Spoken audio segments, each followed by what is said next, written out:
Désormais, tout le monde le sait, Bergerac accueille le Tour de France en 2014. La presse s'intéresse donc à notre belle ville. Vélo101.com est venu reconnaître le parcours du futur et unique contre-la-montre du prochain Tour de France.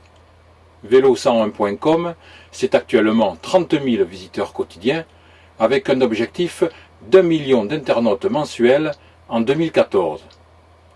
Mais qui sont-ils? En fait, donc vélo101.com, c'est un site internet d'information prioritairement sur le cyclisme, donc sur toutes les formes de cyclisme, puisqu'on traite que ce soit donc de l'actualité des pros, des amateurs, du cyclosport et en ce qui concerne le VTT, du cross-country et de la descente. Le site concerne aussi bien les amateurs que les professionnels? Tout à fait, ouais, c'est une spécificité vraiment qu'on développe parce qu'on aime le vélo globalement, je dirais toutes les formes de vélo. C'est vrai que ce qui brille, vous allez le vivre donc au mois de juillet prochain ici à Bergerac, donc c'est le Tour de France naturellement.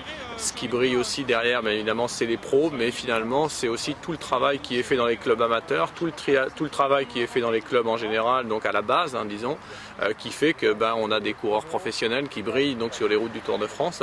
Donc nous on estime bien, intéressant. Ça suppose des contraintes évidemment en termes d'effectifs, mais en tout cas on préfère traiter toute l'actualité du cyclisme. Qui sont les initiateurs de Vélo101? Alors donc on était deux initiateurs, le site a été lancé le 30 juin 2000, donc un garçon qui s'appelle Christophe Sicot qui est maintenant la tête de rueduvélo.com, donc un site de vente en ligne, et moi-même donc on a lancé ce site parce que on estimait qu'il y avait beaucoup de choses à faire en matière d'internet et de vélo. Il y a beaucoup de magazines papier, très peu de sites internet à cette époque-là, donc c'est pour ça qu'on a pris le pari de lancer vélo101.com, et aussi c'était l'époque de la bulle internet. Combien d'internautes à peu près? On est en moyenne donc à peu près à 30 000 visites par jour, donc on peut penser que pour l'année 2014 qui arrive, on aura et on passera le cap du million de visites par mois, donc c'est vrai que c'est un joli cap qu'on s'est fixé comme objectif, donc pour l'année prochaine, on est bien parti pour. Et l'adhésion est gratuite, l'inscription? Exactement, donc c'est vraiment un principe d'information gratuite. La plupart de toutes les rubriques sont gratuites. On lance là en ce moment donc Annonce Vélo, qui est notre site de petite annonce de matériel d'occasion, vélo, accessoires. Le principe de la petite annonce sera gratuit aussi, et il y aura un certain nombre de services payants. On aura un comparateur de prix très bientôt et autres, mais par définition, l'accès à Vélo101 est gratuit. Et alors comment vous récoltez toutes ces annonces, toutes les informations? Alors d'abord, donc on est certainement le site et un des seuls sites sur le vélo francophone donc à avoir autant de salariés. Donc la société, c'est une SARL, dont je suis le gérant, comporte donc 5 salariés à plein temps. Donc on a 2 journalistes à plein temps dont la mission première évidemment est de récolter l'info, de la synthétiser, de faire des interviews, d'être présent sur le terrain.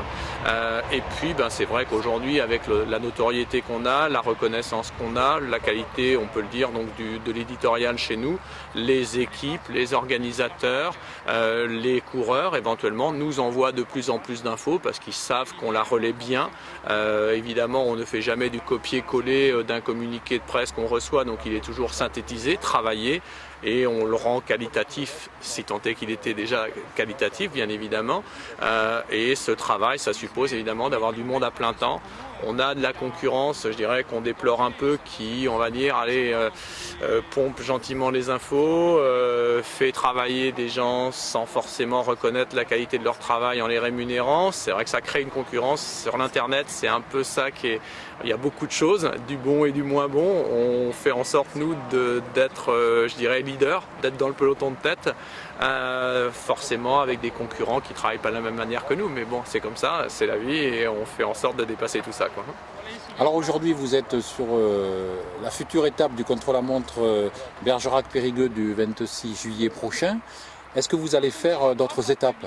Oui, on en a déjà fait. D'abord, on a fait les 2 premières en Angleterre, donc Leeds, Harrogate et puis York, Sheffield. On a fait dans le désordre parce que bien évidemment on voulait faire les étapes de montagne, les 3 étapes des Pyrénées, donc ils vont être un peu le préambule donc à l'arrivée ici à Bergerac. On les a faites avant la neige. On a fait aussi les 2 étapes des Alpes, donc Grenoble, Rizou Vesoul et l'étape de la veille, donc Saint-Étienne-Champs-Rousse. Et on a fait l'étape des pavés, donc la fameuse 5e étape, Ypres, Porte du Hainaut, donc à Rambert. On va aussi faire l'étape Tallard-Nîmes, ça sera plutôt au printemps puisque là on a moins de contraintes de météo, et on fera aussi les 4 étapes de l'Est, donc en particulier l'étape de la Planche des Belles Filles, les étapes vosgiennes et l'étape finale, le final sur les Champs-Élysées.